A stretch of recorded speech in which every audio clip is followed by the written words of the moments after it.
When belonging is chosen, not inherited. The tavern was in Brindlecross Haven, a crossroads city where old trade roads met and softened, as if even stone understood the value of slowing down. Buildings leaned closer together, not only from age but from familiarity, structures that had learned how to endure side by side. Lanterns glowed beneath carved wooden beams, their light warm and forgiving. Outside, caravans rested where journeys paused. Inside, stories were allowed to stay. I was setting fresh cups along the bar when the door opened and the bell chimed softly, more a breath than a sound. The traveler stepped in cautiously, like someone unsure whether she was permitted to linger. I looked up and offered a calm, steady smile. "My name is Lion," I said. "I keep the fire, the drinks, and the quiet." Then, gently, "What name do you carry?" She hesitated before answering. "Elara." "Elara," I repeated, letting the name settle into the room.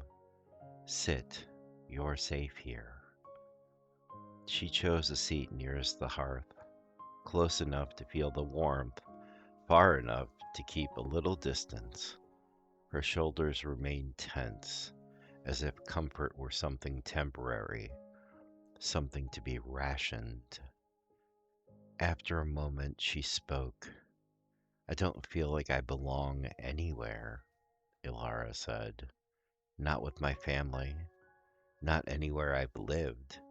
I keep finding people who feel like home, but I don't know if I'm allowed to call them that." I nodded slowly. "Then," I said gently, "let me tell you a small story."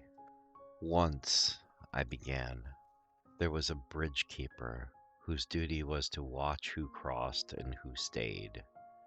He lived alone at the crossing, convinced that families were something you were either born into or forever denied. One winter, travelers began lingering: a cook who lost her village, a soldier who laid down his sword, a child who never knew his name. They didn't ask to stay, they simply didn't leave. At first, the keeper resisted, but over time, the fire grew warmer, meals became shared, stories overlapped. One morning, the keeper realized the bridge no longer marked who came and went, it marked who chose to remain. I met Alara's eyes. "Family," I said softly, "is not always the house you start in. Sometimes it's the place your breath finally slows." "Some people grow up believing family is automatic," I said, "but many of us learn early that shared blood doesn't always mean shared care." Ilara's jaw tightened. I didn't press.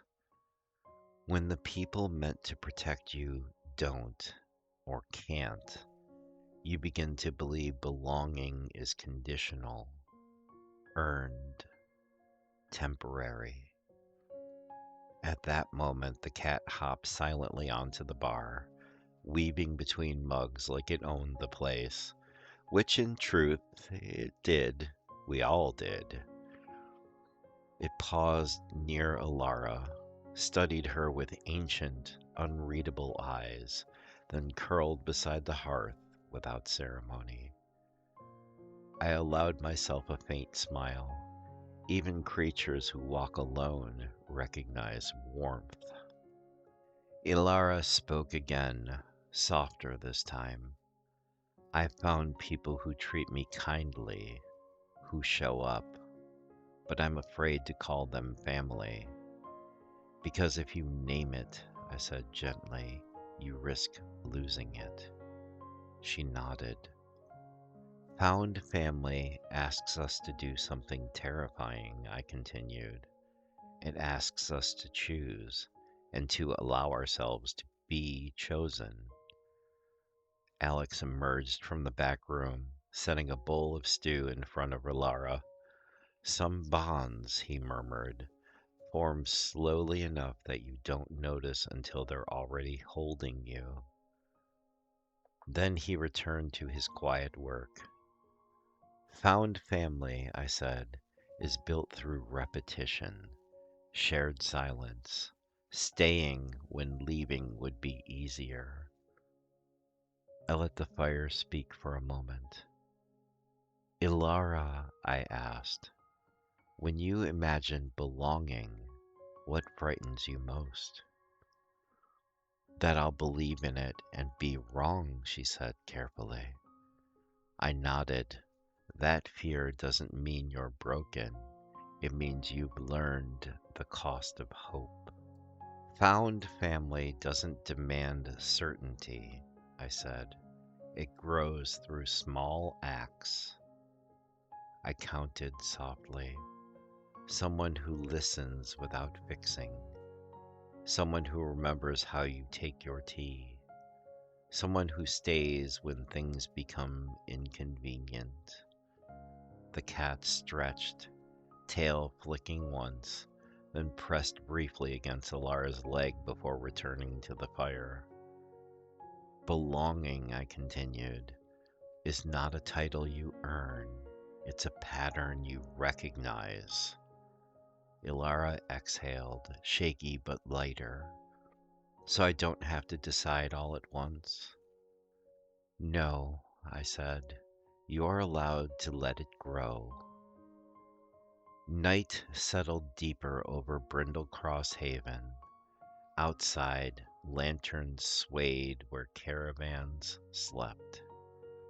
Inside, the tavern held steady, patient, unhurried.